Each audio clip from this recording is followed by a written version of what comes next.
Today is International Women's Day, and it coincides with a day without a woman, a day where women across the U.S. are being called on to take the day off. Organizers want to show what the absence of women in the workplace means to the economy. CBS 4's Marybel Rodriguez is live in Northwest Miami-Dade, where a rally is taking place right now. Marybel.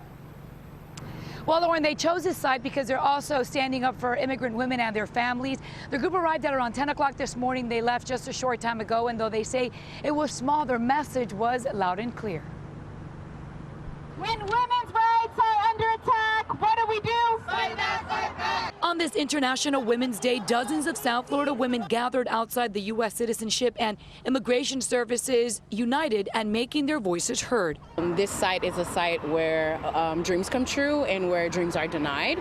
And we are participating in the national strike to kind of uplift the narrative that women's emotional, physical labor matters. Many of these women are not only standing in solidarity, they're also taking the day off, taking part in a day without women. I'm very privileged to be here because I'm a domestic worker, and there are hundreds of domestic workers right now who are not able to take the time off. One, they are very afraid that they might be terminated.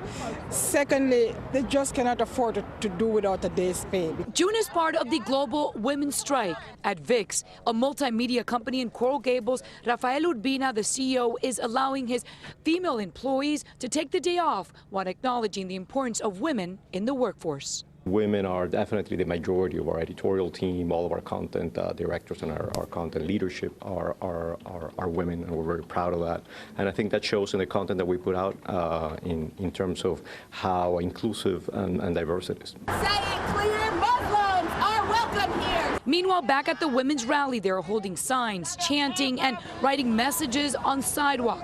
They are united for women's rights. Women today are not going to work. Women today are not buying things. Women are wearing red. And that's all to really emphasize the roles that we play, and saying that women are going to stand up for human rights, for equal pay, for health, and for immigrant rights, too. And International Women's Day is a global celebration. It has been celebrated since the early 1900s. So I guess it's okay for us to take a step back, relax, and let someone else do the work for us and not feel guilty about it.